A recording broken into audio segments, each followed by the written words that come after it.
Hello and welcome back to another episode of me in a hotel room talking about cameras. Today we are talking about the Sony RX100 Mark I.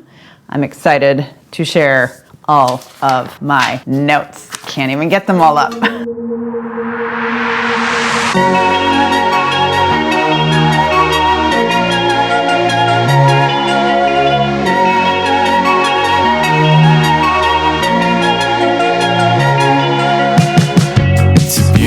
At the beach, I was losing my mind for about a week until I could call you up. I'll meet you at the waterline. Birds are flying up above. We both need a little love.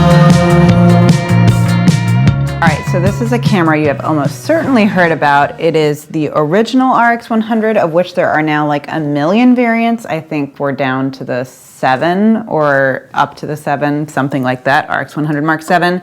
This original camera came out in 2012. I remember it vividly because it was a camera my husband had when we went on our first trip together. The thing that got me back onto this camera was actually I was doing a retrospective on Instagram of all these cameras I've shot over the years, and I came across these images from Montevideo in Uruguay.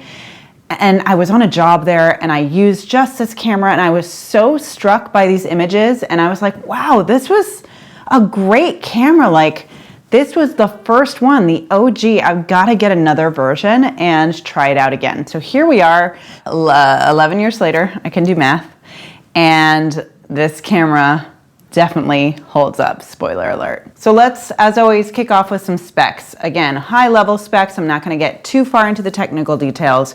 This is a 20 megapixel CMOS sensor. It is a 1-inch sensor. It was one of the early compacts with a 1-inch sensor that was pretty revolutionary, and the trend has continued, although nobody makes point shoots anymore. It has auto ISO, but the ISO goes from ISO 100 to 25,600. It has a max shutter speed of 1/2000th of a second. In addition, it has a fixed LCD screen that is 3 inches. It has amazing autofocus, even back at this point. Obviously, Sony is still class leading, but it had pretty snappy autofocus in stills, not in video. It has been raining for days. Like, look at this rain. It takes SD cards for memory. It has, actually, even today, they still use this battery. This is the NPBX1, which, funny enough, the ZV1, the modern ZV1, also takes. It shoots RAW and JPEG. It has optical image stabilization. It shoots video in 1080 by 1920, and it has a zoom range of 28 millimeters to 100 millimeters at a variable aperture of 1.8 to 4.9, but it is just about the perfect travel companion. Truly pocketable, very well made, and yeah, that's about all I can say on the spec front. Let's talk about the shooting experience with this camera rather than the spec sheet, because the spec sheet only tells you so much. What I can say about this camera is I was quite frankly gobsmacked at how great it was and how much I enjoyed shooting it. I don't usually associate enjoyment and pleasure and Sony. Like, those two things don't go together in my mind. It's actually why I left Sony quite some time ago. But picking this back up, I have to say I was really enjoying shooting this little guy. Ergonomically, it is not the best. It's been well documented by many people that this is very slick as a surface, so I always wear the strap when I'm shooting it. There are third-party and even like Sony original or proprietary grips that you can add with just a bit of adhesive, like self-stick, that go on here and really do make it a bit more ergonomically pleasing. I've been fine with it just like this. I can't think of a more capable point and shoot in the truest form of the term. Someone actually mentioned in my comments that they think of this as like the modern digital Contax G2, which I think is actually a really appropriate comparison, in the sense that the images are sharp, the lens is fantastic, and you do not need to use this in any manual function at all. The metering is great, the white balance is pretty good, and the dynamic range is there. So you can truly treat this as a point and shoot. However, if you want to take a little bit more control, like I often do, you can shoot it in program, shutter, aperture priority and full manual. This camera also has a ton of scene options. Now, these are not options I typically explore or try, but I have to say, I use them just to like explore this camera. And again, this is where you start to see the modernness of this camera. It did a really good job in some of these modes. I used the handheld twilight scene mode on these shots in a restaurant, in a dark restaurant, because I didn't want flash, but I wanted sort of a long exposure. And it did its own little magic. And it did look different than when I just shot it manually. So it's clearly doing some computational photography trickery in there. But yeah, it was pretty cool. And then there's even like a custom memory setting MR where you can set up the way that you'd like to shoot it, AKA for street, which this camera is fantastic for. And it will record your memory settings and you just flip to that function whenever you want it. There are also a lot of ways to customize this camera. There is a circular ring here on the lens that you can customize to various functions. You can make it zoom, you can make it your aperture like dial, you can make it your exposure compensation, your ISO, so that's really flexible. There are a few other features on the back here or buttons on the back here. You have a function menu, which just brings you to a quick menu, which I love. There's a little question mark menu that gives you like a cute little explainer page if you want. And then you can customize your scroll wheel here for up, down, top, side to whatever you want. I've left it pretty much at its default settings because I do generally shoot this just fully automatic and it is wonderful for that. The RAW files have a ton of range. I was really blown away by how much you can recover from the highlights and the shadows.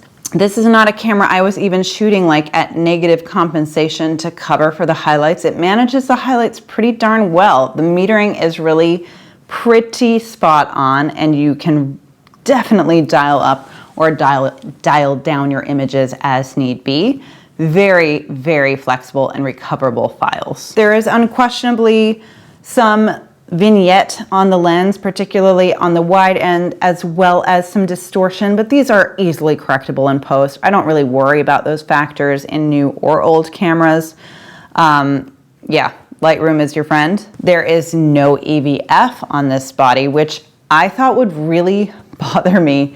But for some reason, because this is a responsive and kind of snap happy camera, it didn't actually get to me in the way that I thought I would. So that being said, if I were to buy one of these again, I think I would spend a little bit more money for the RX100 Mark III, which is where they started incorporating the EVF. That being said, I did have that camera, and I remember the EVF being so small that I never even used it. So I don't know, it's kind of like if you can test them both out and see if it's really usable for you, that might be the way to go. You also have things like focus assist in here, as well as manual focus, which is a little bit fiddly, but really fantastic when you want to set it up as like a street shoot camera. It also has focus peaking, which is fantastic. Like it just has everything in what I would consider a modern camera. And that's a great takeaway. Like this feels very modern to someone like me who shoots a lot of old cameras. That being said, the one area where it does not feel modern is in its refresh rate and its buffer. Once I've taken a picture, it takes a moment before I can take another. And I do not believe it's because of the card that I have in here, because I have a pretty fast write time card. It really just comes down to this is where technology starts to show its age. The other thing it doesn't have is a great deal of quickness when it comes to refresh time on the flash. And if you've been following on Instagram, you will know I have absolutely loved using this with the flash on the camera. So here's one of the things that I love about the flash. Let me put it in a mode that will allow me to do this. In the flash, it pops up like this. It's so small and so cute. Oh, I gotta hide my face. It's so small and so cute, and you can bounce it up like this. Like if you really wanted to just like bounce off the ceiling, you could do that. It is really, really cool. It's small, but it's decently powerful, and it creates a fantastic fill for bright daylight shooting with flash, which I just loved doing with this camera. I did it a bunch, as you may have noticed, and I will always use this. Not always, because I have some other cameras that I think do a good job with this as well, but I love to use the flash with this camera.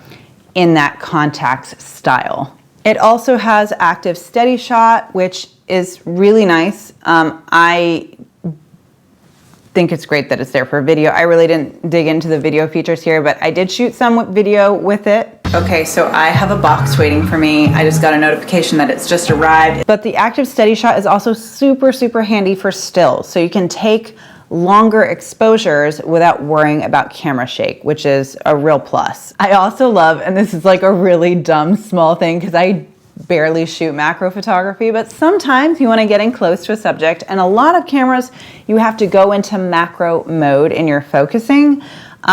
This does not require that. You just get close to your subject and you just go.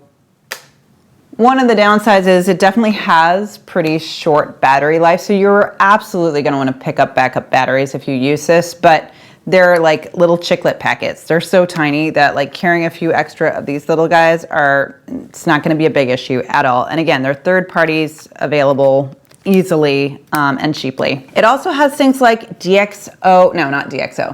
dynamic range, DRO optimizer. So if you're shooting in JPEG mode, you can have it sort of computationally assess dynamic range and try to like maximize highlight and shadow detail. It actually does a pretty good job, but I still preferred shooting in RAW. However, in black and white, this camera is a little beast when it comes to the JPEG modes. I think the black and whites out of here are just delightful and beautiful. I think it has a really nice tonality, but it's still contrasty. It's like the kind of black and white that I enjoy. So for a black and white street photography camera, heck yes, I can highly recommend this. When I talk about the street photography settings, this is, again, like I've said in other videos, something that's pretty easy to set up. In this, I would just put it on manual mode, set it up at, let's say 250th of a second, up to 500th of a second if you have the light, and then f5.6 to 5.8, somewhere in there, and then just boost your ISO to wherever you need it to be. This thing is super capable. I actually would be happy to shoot this at ISO 1600, at 1/500th of a second, f8. Like that would be a really wonderful place to shoot it on the street in manual focus, shooting at like 1.5 to 2 meters on your manual focus, and you just shoot away. It's responsive in that mode because it's not sitting there thinking about autofocus. You just bang, bang, bang, bang, and you can capture great stuff on the street. I did shoot it that way in Morocco back in the day, did have a really good experience with it, and so therefore that's why I recommend it that way, but I unfortunately don't have a lot of images to show from that. One of the things you'll hear people talk about all the time with basically every one of the RX100 lineup is this back screen, which scratches like a mofo. Like it really gets, you might not even be able to see when it's on, but it really gets scratched up.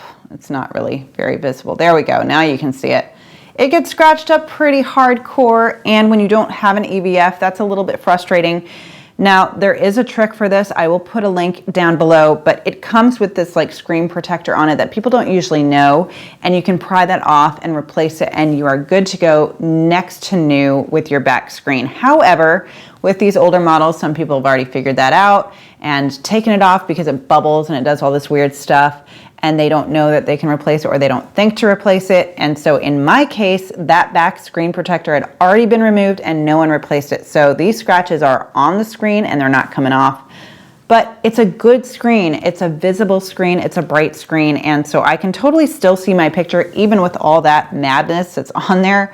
But yeah, just something to know. I mean, this is a pretty straightforward review because I hands down just love this thing. I have very, very few negative things to say about it. I obviously drowned Instagram with shots from it because I really enjoyed the way I could manipulate the colors in this. It's funny because in my memory, I thought that this had really not great color, but again, when I saw those shots from Uruguay, I was like, dang, like those were great. Like I have no reason not to use this again, and I proved myself right. I loved it this time around too. Speaking about my next camera, that is going to be the Canon A630, which is a CCD sensor. I wanted to pull in one of the old point and shoot cameras from Canon that might be a little bit more accessible or available or affordable, because I don't like what I'm seeing in terms of the pricing rising on like eBay and marketplaces. And Yeah, I'm not down with that trend, but I know that's inevitable with continuing rising prices on film and whatnot. These become more desirable. Get them while you can. So the A630 is what we'll be covering next, but it will be a stand-in for kind of the Canon A line in general because they are very similar across the board and there are a glut of different A models. So yeah, that's what we'll be shooting next. Follow me on Instagram. Thanks for being here and I will see you in the next video.